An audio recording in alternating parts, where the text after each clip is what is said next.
mind taking risks, but that is not a risk I would take. Recording live. See if she'd be It is 7 o'clock, and I will call the meeting to order. Kevin, would you do the roll call, please? Mr. Babcock? Here, Mrs. Sweet? Here. Mr. Bear? Here. Mr. Whitaker? Here. Mrs. Fogel? Here. And Mr. Hannah? Yes. All members of council are present. Please join me in pledging allegiance to our flag. I pledge allegiance to the flag of the United States of America and to the republic for which it stands, one nation, under God, indivisible, with liberty and justice for all. Good evening. This is the regular session of the Enon Village Council. This is October 26, 2021. Any additions to our agenda tonight by council? if you would mind, I'd like, either you could put new or old, an update on the ARPA funding. Okay. You want that under communications, Dave? Doesn't matter, All right. We'll put it right there then. kind of rep Butler about that. And just a real quick communication, just to get it on record. Mr. Hannah. Anybody else? Okay. And we'll go into approval of the minutes from our Tuesday, October 12th, 2021 meeting. And if council is satisfied with those minutes as the way they have been presented, we would entertain a motion and second to approve those.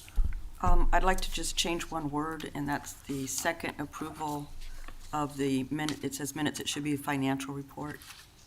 And other than that, move that it's accepted. Brenda, where were you at again? I'm sorry. There's two.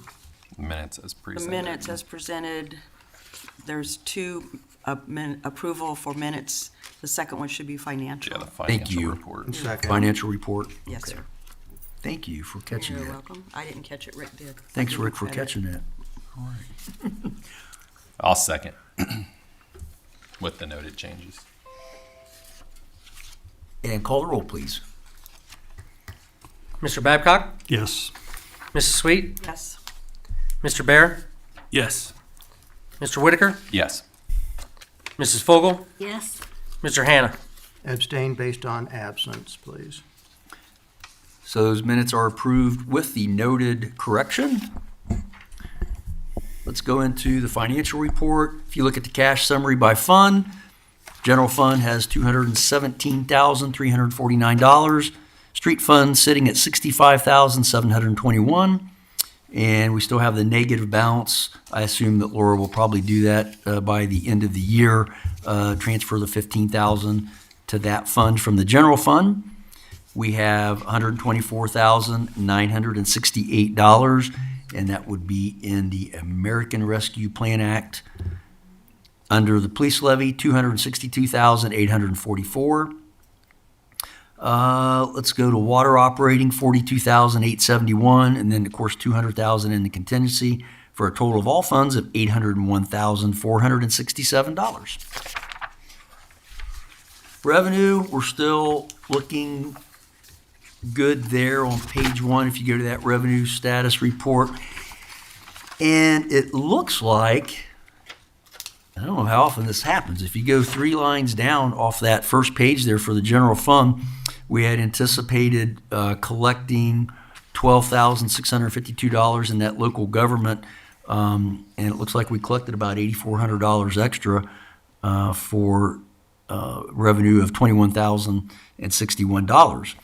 So that was a nice surprise. Under the cable franchise fees, if you go down about 3/4 of the way, also we have collected about $4,500 more than we had anticipated.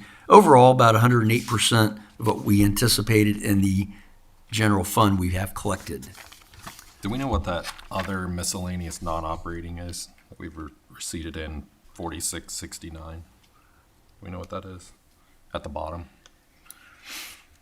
I do not, Jeremy. I'll have to get with Laura or okay. Kevin. Can you ask? What fund was that number? The last one, Kevin. 1,892. Okay. For 4669.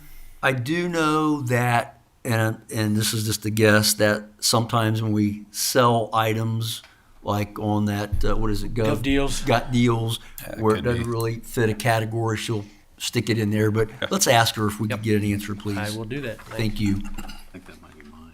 On the next page, street construction, maintenance and repair. We've collected about 91% of what we anticipated. Let's see, let's go down to police levy, and of course, that's gonna hold steady because of the property taxes have been collected. On the last page, we have our water operating, we're about 81% there as far as collections go, and for a grand total of about 90% of our revenues have been collected. And of course, we have the rest of the month of October, November, and December. So overall, we're in pretty good shape. And looking at the appropriation status for the general fund, and again, we're about 80 to 85% through the year. We have spent about 75% of our appropriations, and that is on page 2. If you go to the street fund, about 84% has been spent. And Kevin, if you can help me out here, have we received the bill for the paving that was done on Coons Drive? Is The final bill we have not. Gotcha. So, but I kind of told Laura what that was going to be. Right So that'll around- be that- right around the- 19, 20,000. 19, 20,000, okay, so that encumbered amount we have there in capital outlay should cover that. Mhm. Okay, good deal. And on the next page, on the back side there, on the, let me make sure I've got the right one, that police levy, we've got 77% that has been spent for the year. The last one, the water operating, we've got 83, basically 84% of that fund that's been spent. Total of all funds, about 82%. So we're right on track. Any questions about financial? All right, we'll move into communications. So I had one communication, and I think, Rick, you had the same one, and I will give a little explanation. The question was posed to me via an email from a resident of the village that asked if I am a resident of the village and I am able to vote for the township trustees, why am I not able to vote on the referendum for the zoning that is going to be on the ballot here in a couple weeks? So the way that works is it follows the Ohio Revised Code. And I know Elmer and I had talked about this a few times over the years. And even though, yes, the village is still part of the township and we do vote for township trustees, when it comes to zoning issues, the Ohio Revised Code is very specific that those issues are voted upon when you have a referendum by the unincorporated areas or territories. I'm not sure exactly how it reads. So people in Enon that actually live inside the village will not see that on their ballot. And why it was written that way, I don't have an explanation. I don't know why the Ohio Revised Code excluded people in municipal corporations when they're still contained in the township. So I don't have an answer as to why that was written like that years ago, but that's just the way the law is. So. Yeah, I think we've had that before with like the Sunday alcohol sales at the gas station down there. I think's been one that we haven't been able to vote on. Yes. So we just have to follow the Ohio Revised Code. Mr. Babcock, I'll turn it over to you. Now, I was just asking Tim, what is the plan to spend the $124,000, which is the first half of our ARPA funding? Have we started either reaching out to citizens or working internally on a plan to spend this money? I mean, I don't think we want Parkinson's law to come into play where, time expands and contracts to do the job. I think it would behoove us and our citizens to spend the money wisely and in a more reasonable fashion. So I was just wondering what the plan is from the administration side to spend that money. And you know, Dave, we have discussed that at the with the department heads to try to get people thinking. But ideas from the public, from the outside, absolutely. I think it's a great idea to entertain. We just have to remember that the guidelines are more specific this time, which you're aware of. And you know, it's nice to see that money there, but you know, for people to understand, we just can't take that and maybe, you know, spend it on parks and that type of stuff, that there are restrictions.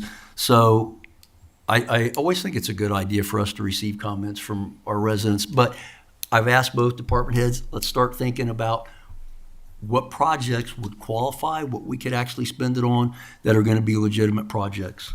So Do we have a plan as to when those inputs are due and when they might be presented to council? I would say by the end of the year, you guys would have enough time. Does that sound reasonable to both of you? Yeah. That it's like, here's what our ideas are, and here's the direction we would like to go. And I think that would be plenty of time, because, you know, we've been talking about this on and off for a few months. So, All right, appreciate it. Aren't they 2-year funds? Well, The- it's a 4-year program, and you don't have to spend all of your first two years, the 124. Right. But at the end of 2 years, or December, then we're going to get another 124. Okay. So, but you still have 4 years to spend all of it, Yeah. Jeremy. But as Tim said, there are Sure. restrictions. So, any other discussion on that? All right, Mr. Hannah? Just a little quick point here. We've had citizens reach out to us about the parking lot at the Main and Xenia, where the Subway, the Slice of Heaven, the post office, the coffee shop, and Obrick's perform their services.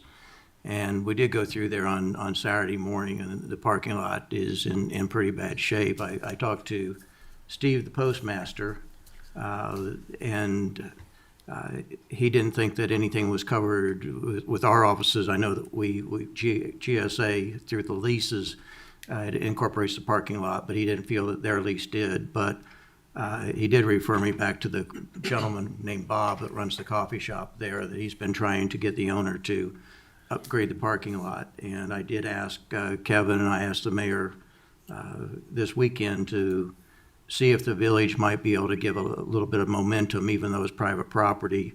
It still is could be a public safety hazard with somebody walking through the parking lot with the potholes. And naturally, as winter comes on, then oftentimes the potholes you don't see until you step into them. And, you know, if we can get, maybe assist our citizens as well as the property owners down there with a little bit of, not necessarily leverage, but at least a little bit of push from the village, that would be much appreciated. Kevin, are you able to make contact and give us a follow-up at the next Yeah. meeting? Okay, thank you. I have to agree with Rick. I don't know that we've got an ordinance that says, you know, that you've got to go in and fill potholes. Maybe something in zoning, but it would certainly, from a common sense standpoint, you would think someone would want to take care of some of those large areas. What I thought may come under would be as a safety nuisance or a public nuisance, as far as similar to when we had the carnival equipment down there, that, you know, it was a nuisance that was there that could be a health risk to some people. And I think that might be loosely interpreted, but I think that might be our best route. Thanks, Kevin. I'll do that. Yep. Thank you. Let's go on to staff reports under administrative. Kevin, I'll turn that one over to you. All right, thank you, Mayor, council, residents. First item here, the blood drive was another great result here. On October 13th, there was 33 people registered, 26 gave blood, they collected blood. There was one first-time donor, so they had 81% of their goal that was met. So the next blood drive will be February 2nd of next year. we had a great meeting, the mayor and myself, with Mike Hennekamp from Ohio Plan today to discuss some issues on getting the salary schedule started and the employee manual looked over and things like that. So I got done about 4:45. He was here at 2:30. We had a good long meeting, but boy, he was very informative and asked some questions to kind of get his brain thinking and get the projects moving. So he's hoping by February we'll have something. Worst case scenario would be March, but he's hoping by February or before. Or sooner, he said, yeah. Or sooner. So we're going to pray that it's sooner. But in the meantime, Mike has given him information from the police side. He has requested a little bit more information from myself. So I told him he'd have that next week, and that way he can kind of get started on that. And he'll let us know as he gets going. And there's going to be some teleconferences and then kind of in-person meeting as we get deeper into it. So, but I think it's going to be well done, I think. And I will tell you, Kevin and I both got the same impression. He is very knowledgeable and very experienced at what he does, and I think he's going to put together some really good information for the village. I felt really good about the meeting. Yeah, so did I. So, the asbestos abatement company is going to start the removal mid-November, just to let you know, on the house down there. And the demo will be scheduled after that. He couldn't give me a date. They're busy right now, but like I said, he can't do anything until the asbestos is out of there. So DSEA out of Cincinnati is the asbestos abatement company that's going to come in and do that. Said they'd be done. DESA, is that what you said? DSEA. Thank you. Do He you said know when take they'll a be doing couple. that? What's that? Do you know when they'll be doing I don't have an exact date. He just said mid-November, and he'll call me with an exact date, so we can. He'll have to be let in anyhow. So he told me about 2 days he'll have that done. So Mike, are you planning on some type of a training at that building then? Yes, I have a date from Shelby County. It's next week, possibly. I think it was the 6th and I believe the 19th. Don't quote me on that. There were 2 days that he was free, and then Clark County potentially. But they were looking at it because they have training days. Not necessarily Clark County. I did mention to Clark County, and they said they'd be interested. But one of my contacts that I teach with, Dave Spicer, he runs the SWAT team up Shelby County, and he's agreed they were going to bring their teams down and some other ones and kind of work with which ones we had available. But they wanted to get an aerial view. That's what they wanted the address for. But I haven't heard back on an exact date, so it's not in stone. Gotcha. You have it in the works, though. Yes. Thank you. yeah, you can basically any time that you guys can schedule that. Yeah, I just want to that'll make sure work. we weren't there while they were in there. That's Yeah, why I don't. it's Yeah, not he a didn't big give me an deal. exact date, but the only asbestos once again is just the tape around the furnace and the ductwork in the attic and the crawl space. So there's nothing else. Good deal. Nothing else showing. So Question, yes. will you let the citizens in the nearby area know that you're going to be doing some training so they don't get all I was freaked just out? getting ready to say the same thing. That's a great idea. Yeah, yeah. Yeah, we probably want to broadcast that, SWAT vehicle rolling up and eating. Yeah, they're pretty top notch. So, but yes, I would. Thank you. I would, as soon as I know, I'd kind of post it. But I think it'd be a little quiet. It wouldn't be too crazy. Be in the evening. Just seeing the vehicles will be Yeah. enough. Just seeing the cars, I think Yeah, there's nothing could go wrong. seeing us take the house might be a little interesting. especially when they're yes. out of the area department vehicles. That's true. That That's says going to really sheriff freak them on it. out. But yes, I can do that. Thank And you. also, I did reach out to 5 different references for PG Excavating, who's going to be doing the demo work. Every reference came back in great praise. Very professional. Worked well, with the customers. Would hire them again, things like that. So nothing bad there. So What was the price on that again, Kevin? I can't remember. About 14,000? 14,000, 13,450 or something like that. Okay. Let's see. Reminder: Trick or Treat will be Saturday the 30th. It's from 6 to 8 p.m.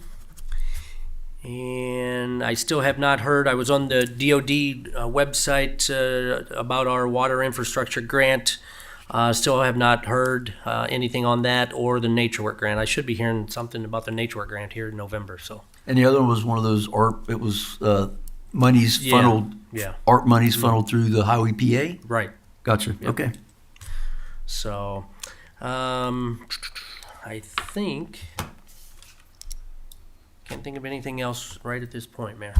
Questions for our administrator? Thank Kevin, you, on the Kevin. administrative side, have we had to use any of our resources at the school so far this year? Anything around the school that our administrative or our laborers have had to take on down there? No, not that I can think of or remember, no. Thank you.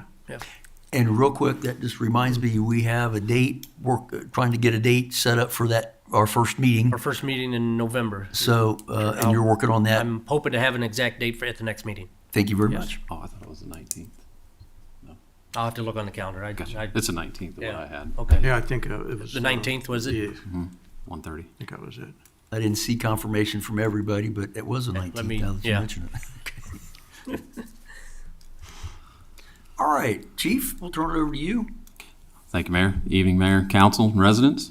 I know it says regional dispatch first, but I'll go ahead and touch it. Well, I'll touch on that maybe a little last, just because it's the longer one. First, we had our National Drug Take Back Day works with the DEA, and we got a total of 60.5 pounds since the last time that we submitted a prescription drug take back to the drop point. So I'd say that's quite a bit. I mean, but they seem to be doing that a couple times a year, twice a year, every 6 months rather than once a year, which is a big relief off to us that have to transport it and get rid of it. Hopefully they'll stop by and picking it up, but for now we meet at an undisclosed location and drop it to them. But they do provide the boxes and all that, so it's kind of nice and it's good for the community. So Very good. it was pretty successful, I thought. Also, I had a couple public records requests recently, and we get them all the time, but when we burn video or photos ever since I've been here, we've always put them on a disc. But you think I would have thought of this, I suppose, with the digital forensic stuff. But the newer computers do not have disc readers and CDs, right? So that was brought to my attention earlier this week, and it's a very valid point. For security reasons, we can't just be putting random people's flash drives into our computers or any external drives, so that's definitely it's a nice gesture for the person to offer that up, but obviously for security purposes, we wouldn't want to do that. That's how the United States hacked Iran's nuclear system back in the day, in case you guys didn't want a history lesson. But I did get on and I found some small memory flash drives. I was telling the administrator that I'd ordered a handful of those today. They're about $2 a piece, what it broke down to with the 4 gigabyte ones. So we'll try those out. Hopefully they're all right for that price, but we'll try to keep a few of those on hand so we don't run into that issue in the future. But like I said, it was just something overlooked. And I suggested at the admin end as well, because that's just how, I don't know if anybody's bought a laptop or computer in the last year or so, but they don't have drives on them. So. But you can still buy externals if you wanted to. Yeah. In fact, one of my officers suggested we get those. I said those are kind of expensive to be handed out with a disc every time we hand them out. But yeah, it was a joke. But he said, "Don't they make those?" I said, "Yeah, but this costs more than a flash drive." But so, anyways, we're aware of that. So I've ordered some, and they'll be here next week. So I'll have a few of those. And also, speaking of updating technology, I was at a recent little meeting with the chiefs, local chiefs, about this regional dispatch thing. I'll update you here shortly. But e-tickets was brought to my attention about a year ago, and I know that there's legislation that's moving law enforcement into getting away from the handwritten citations. Currently, hopefully it's still there. I got to check on it. But they do, the state of Ohio offers the software, the printers and stuff like that. And then you would just scan the driver's license and it automatically pre-populates. And then whatever, if you're going, obviously issue a citation, it's in there too. One of the chiefs I was talking to said that their village did have to switch over to state code just because that references the state charges. I think he thought you could possibly upload the codified ordinance or something, but right. I don't know how that worked. So it sounded like, I know that would take a vote of council, but I'll look into it and try to keep you folks updated. But I know that I can't remember the exact year, but it's up and coming that they're going to do away with the handwritten, or at least try to. So That's might the as- trends, what you're saying. Yeah, Yeah. so I'm going to go ahead and get ahead of that and try to get that implemented now, especially since it doesn't cost anything. We have to pay for paper, but I mean, we pay for citation books. But the clerk, she had asked me, she said she was going to order citations, and I asked her to hold off because there's no point in spending money on those if we're going to be able to slide away from them. So I know our criminal affidavits are currently computerized, and we print those off, and the jacket and everything comes off on a sheet of paper and all that. So we don't have they're not handwritten. We have the ability to handwrite them if for some reason a system would crash. But at any rate, food for thought, and in the next couple months you'll hear more about that, and I'll try to. But I just wanted to bring that up. I saw some cruisers outfitted over the last. I kind of look around at how people do different cruisers, and it looks like some of them had actually removed the glove box cover and mounted a few things in there because there's only so much room in a car. But yeah, so that's the advanced technology over a broad update.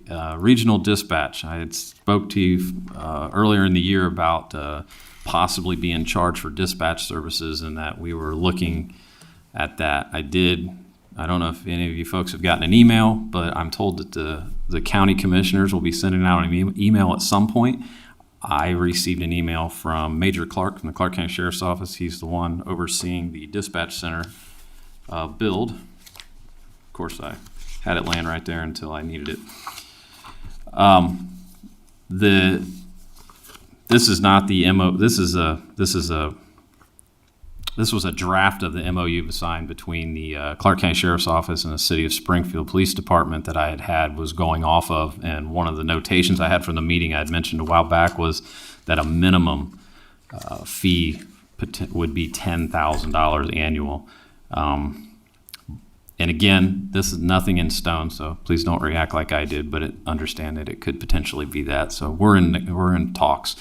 But they said the Clark County Sheriff's Office will start charging. They're going to implement this January 4th, 2022, so a couple months.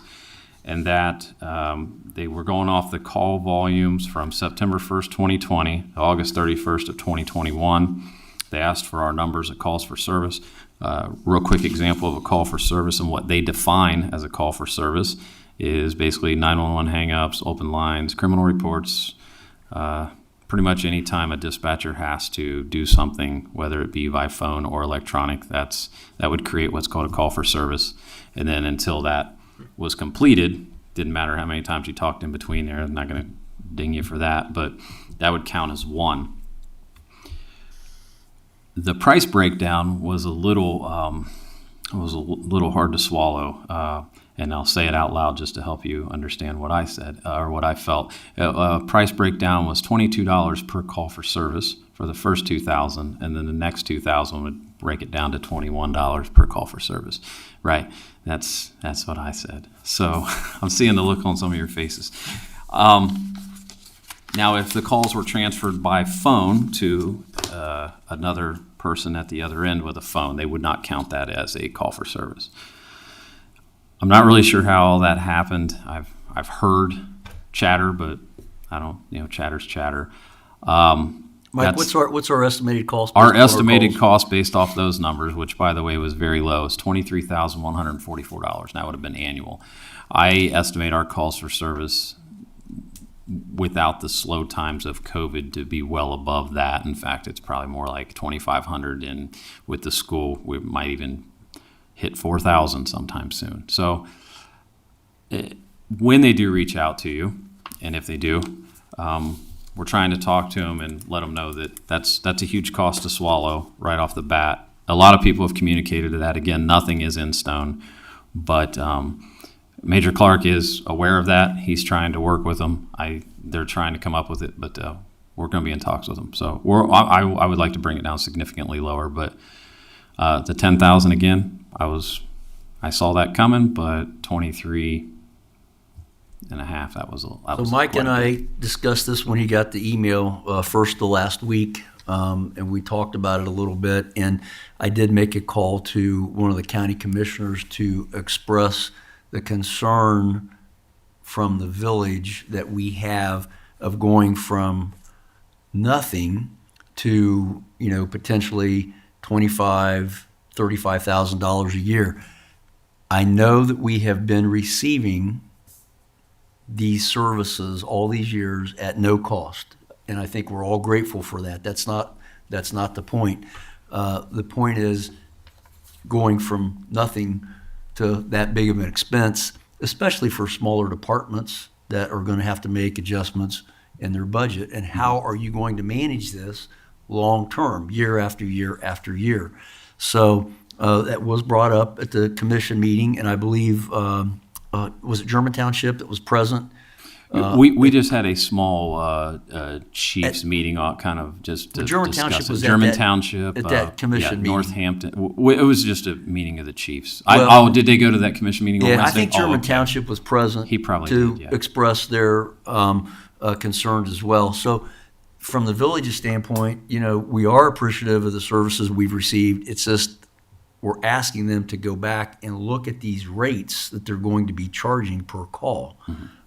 They just seem very, very high. So that's and it's open for discussion or other comments or whatever. But I got to be honest with you, I was shocked when Mike brought those numbers to me. I was thinking $10,000-$12,000 a year. Yeah, I was shocked myself. Now, I will tell you some of the surfaces that we will like we're going to go on their report system, so we'll be able to access our leads and stuff through that, I'm told, which would save us through our other contract or our other people that we buy it from. So it's a couple grand. But again, that's not a big chunk out of that. That's a decent chunk out of the 10 grand that I was assuming, but not out of 25. So I hope that the commissioners hear all of us, and I hope that they scale it back quite a bit. Not to mention, all of our budgets are pretty much written for the next year, and then to throw that on there. So again, it's not in stone, but I know I'm told that they do hear us. They're being receptive of it, and they're trying to figure out a solution. So that makes me feel a lot better. I did overreact a little bit when I read the email, like anybody. You see a number like that, but I'm optimistic. I'm optimistic. I think it's going to all work out, just because it just has to. I hope so. I do too. That being, and one more thing about the radio coverage. Major Clark sent me a map, and unfortunately he sent it to me via text, but where they built the school just happens to be the one location in the village where the Marks coverage is the worst. So that's interesting. But I will tell you, he is very, very, very actively working on that, and even though stuff like that takes a long time, he's going pretty quick on it. So I'm thankful for that, and hopefully in the next ice cream season or two, he'll have that taken care Is that of. required a tower being built? Yeah, it would require a tower being built. The issue is South Charleston and Enon, the whole south west side of the county is pretty much they're all in the same boat. So if they get the funding for a tower or get that approved, they would have to find a prime location to put it so it helps everybody. But it's the only solution. So again, I'm optimistic it has to happen because we got to have it. And I don't. Tower would service both Enon and South Charleston, one tower? If they set it in a nice prime I spot in that understand. area, yeah, it would. Oh, wow. Yes. Okay. Are there any comments about this dispatch situation or any suggestions? I mean, I hope we all feel the same way, that that's a little steep for our department to try to absorb right off the bat. But, any input, I guess, would be appreciated, and support if you get emails from, did you say that would come from the The commissioners? Mike? commissioners, yes. Okay. It said they would be reaching out to the people in office above me. I would assume that meant my council and mayor. I'm told that they haven't yet from anybody, like I know Yeah, I you haven't said you haven't received got anything. anything. No, I haven't received anything But yet. We'd also talked a little bit about the possibility of different entities doing that, but I think some of the drawbacks off of that is you're still going to have to provide manpower in order to answer the phones and equipment that would service all the different communities. Once we start doing that, then are we just compounding a whole new scenario compared to using the county and Yes, just grinning and we are. bearing that. Yes. Plus having the centralized location, that's the whole reason why Marks initially was developed, was to have a common frequency or a common means of communication. So once you'd start maybe looking at some of these different entities, then we might be skirting the whole process that we're originally went to the Mark system for.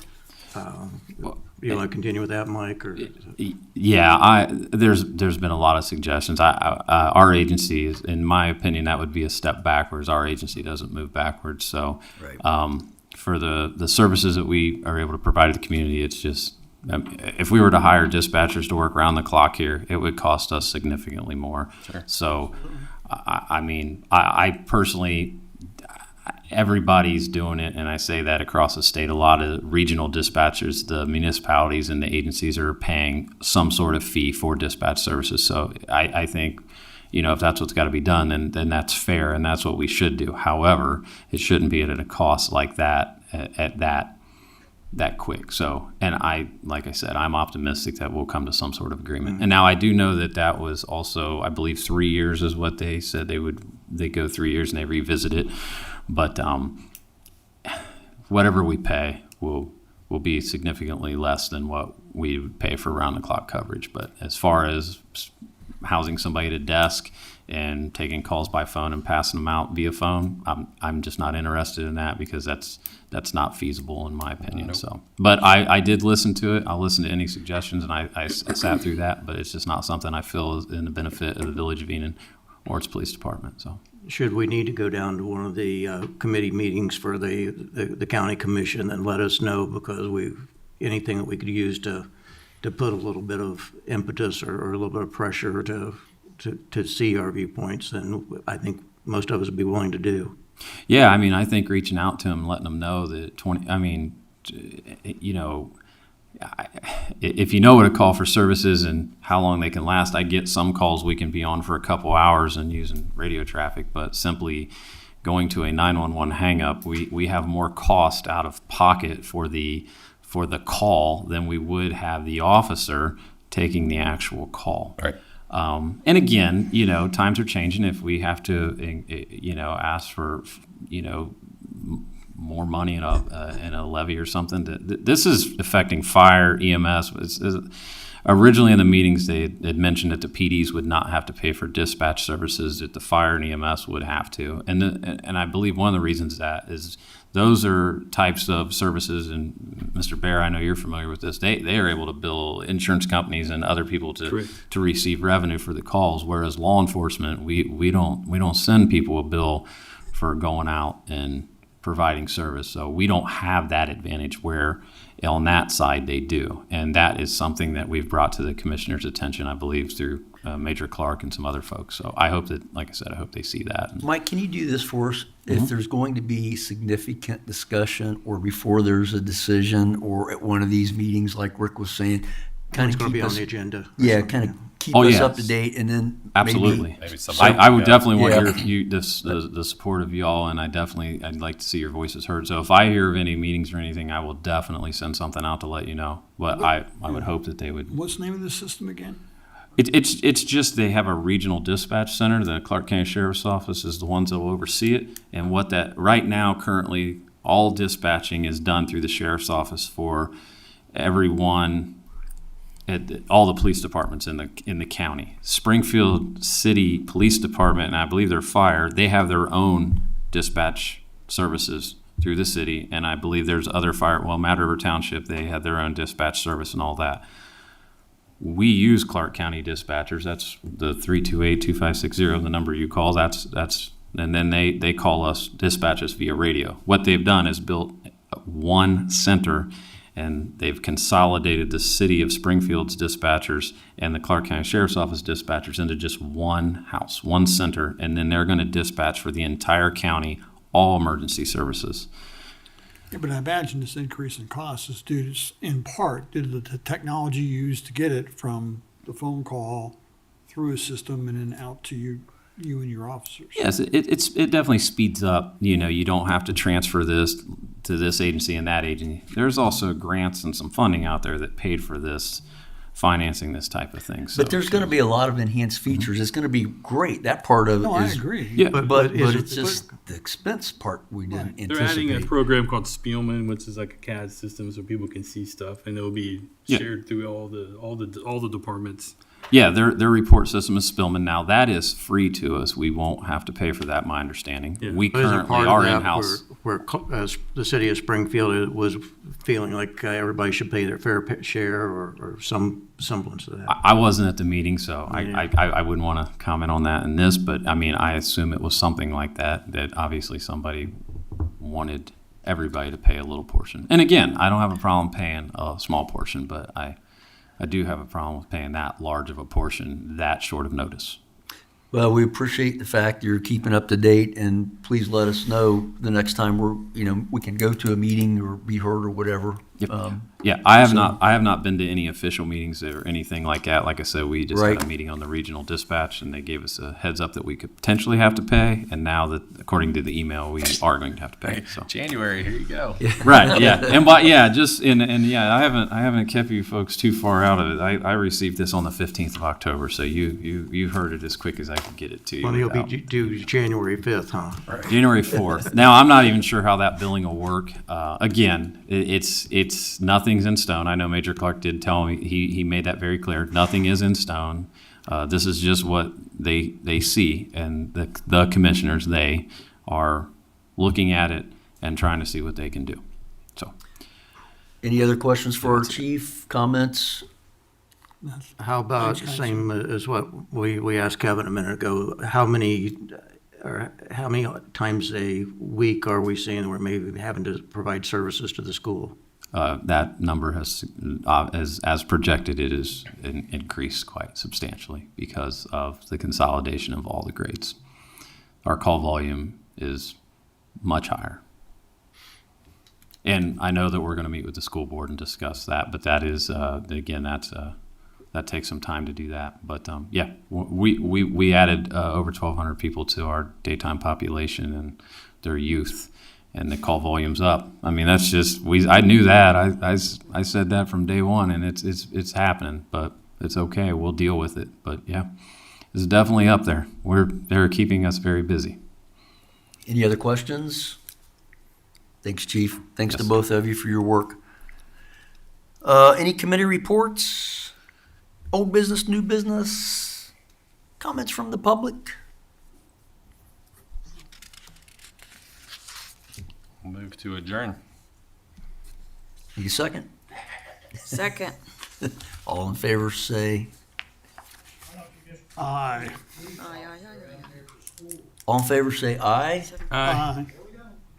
Opposed, 7:43. same sign. Meeting adjourned.